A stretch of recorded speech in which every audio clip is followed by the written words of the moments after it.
Hello students, welcome to Acumen. આજે સવારે ઘણા બધા લોકોએ ન્યૂઝપેપર વાંચ્યું હશે અને એમાં આ જે ઇન્ફોર્મેશન છે જે દિવ્ય ભાસ્કર ન્યૂઝપેપરમાં જે આવી છે 17 તારીખ છે આજે. અને એ ઇન્ફોર્મેશન શું છે કે સરકારી નોકરીમાં 8મું પગાર પંચ લાગુ થવા જઈ રહ્યું છે. ઓકે, હાલ સુધી 7મું પગાર પંચ લાગુ હતું જે 2016થી ચાલુ હતું. 2016થી 2025 સુધી એન્ડ સુધી એ 7મું પગાર પંચ લાગુ હતું. બરાબર. હવે લાગુ થવાનું છે 8મું પગાર પંચ. તો 7મું અને 8મું પગાર પંચમાં શું ડિફરન્સ છે એક જોઈ લઈએ. તો પગાર પંચ જ્યારે પણ ઇમ્પ્લિમેન્ટ થાય છે ને ત્યારે એ શાના પર હોય છે? તો એ બેઝિક પે પર હોય છે. સમજો, બેઝિક પે એટલે કે સપોઝ કે કોઈનો સેલેરી આજે છે 30,000 રૂપિયા, બેઝિક પે ની વાત કરું છું. તો ન્યૂઝમાં શું આપેલું છે કે એ જે વધીને જે છે 2.89 ગણો થશે, એટલે કે લગભગ આપણે માનીએ કે 3 ગણો. બરાબર. તો આજે કોઈનો બેઝિક પે 30,000 રૂપિયા છે તો એ વધીને 3 ગણો થઈ જાય એટલે કે એનો બેઝિક પે 90,000 હશે. એના પછી ઉપર જે પણ એચઆર એને બધું મળે છે એ બધું અલગથી હોય છે. બરાબર. હા, બીજું એક છે કે ડિયરનેસ અલાવન્સ જે છે એ હાલ 53,000 રૂપિયા 53% છે, સોરી 53% છે. તો એ ડિયરનેસ અલાવન્સ જ્યારે નવું પગાર પંચ લાગુ થશે ને એમાં એ 0 થી કાઉન્ટ થશે. બરાબર. તો એમાં એ ડિયરનેસ અલાવન્સ નહીં આવે, પણ એચઆર અને બીજા જે પણ ભથ્થાઓ છે એ બધા મળતા રહેશે.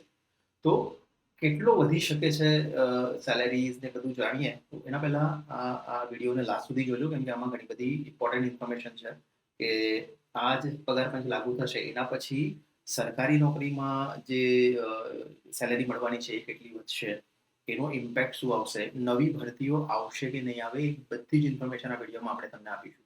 તો આ વિડીયોને છેલ્લે સુધી જોજો, ચેનલને લાઈક અને સબસ્ક્રાઇબ શ્યોર કરજો. તો મેઇન શું છે કે વાત એવી થઈ રહી છે અને ડેટા શું કહે છે કે લાસ્ટ જે પગાર પંચ હતું 7મું એમાં ફિટમેન્ટ રેશિયો જે હતો એ 2.57 નો હતો, એટલે કે 2.57 ગણો સેલેરી લોકોનો વધ્યો હતો બેઝિક પે પર. 2026 જાન્યુઆરીથી 8મું પગાર પંચ લાગુ થવાનું છે. એનો જે ફિટમેન્ટ રેશિયો જે છે એ શું કહે છે કે 1.92 થી લઈને 2.87 ગણો એ વધી શકે છે. એટલે કે લગભગ માનીએ બેટર વેમાં છેક જે છે 3 ગણો વધી શકે સેલેરી. તો હાલ જેનો બેઝિક પે 50,000 હોય સપોઝ, તો એનો 1.5 લાખ થઈ જશે. કોઈનો 50,000 હોય તો એ બીજો 1.5 લાખ થઈ જશે. બરાબર.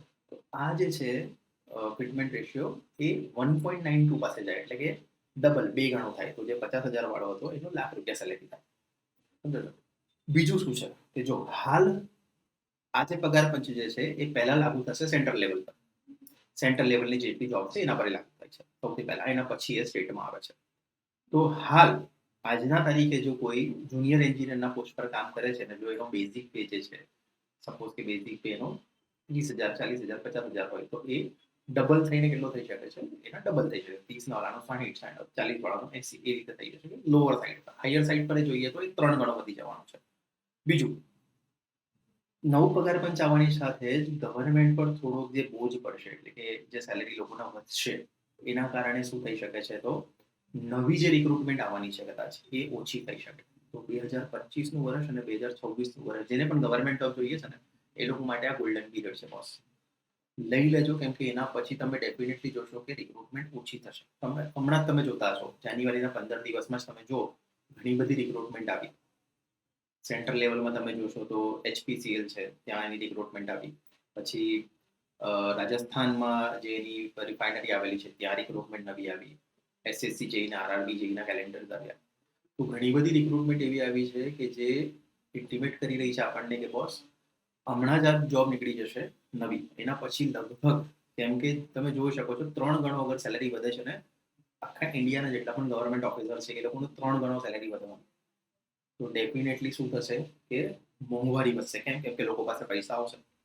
આજે જે વ્યક્તિ પાસે 50,000 રૂપિયા આવે છે દર મહિને, એની પાસે અગર લાખ રૂપિયા આવવાના ચાલુ થયા તો ડેફિનેટલી 50,000 રૂપિયા હોય એક્સપેન્સ ક્યાંક ને ક્યાંક તો કરશે. સારું ઘર લેશે, સારી ગાડીમાં ફરશે, સારી જગ્યા પર ફરવા જશે. ઓકે, તો એનાથી શું થશે? એનાથી મોંઘવારી વધવાના શક્યતા પણ વધારે છે.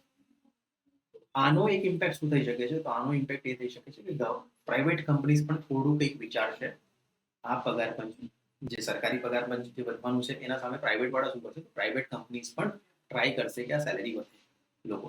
કેમ કે દરેકને તો ગવર્મેન્ટ જોબ મળવાની નથી, પણ હા ડેફિનેટલી જે ખર્ચાઓ છે કે જે મોંઘવારી છે વધવાની છે. 2026માં ટાઈમ છે આપણી પાસે, જો એક વર્ષ, પણ એક વર્ષ આમ નીકળી જશે ખબર નહીં પડે. તો જેને પણ જોબ જોઈએ છે ને બોસ, ગવર્મેન્ટમાં સ્પેશિયલી ઘણી બધી રિક્રુટમેન્ટ આવવાની છે. હવે જીપીએસસીમાં સ્પેશિયલી હું વાત કરું તો એસએસસી જેઈમાં વાત કરીએ, આરઆરબી જેઈમાં વાત કરીએ, કેમ? કેમ કે 2027માં ગુજરાત ગવર્મેન્ટમાં ઇલેક્શન છે. 2027 2025 ઓલરેડી સ્ટાર્ટ થઈ ગયું. બરાબર. આવતું વર્ષ 2026 છે. 2026માં સેન્ટ્રલમાં 8મો પગાર પંચ લાગુ થવાનું છે. એના ટૂંક જ સમયમાં એ સ્ટેટ લેવલ પર પણ આવી જશે.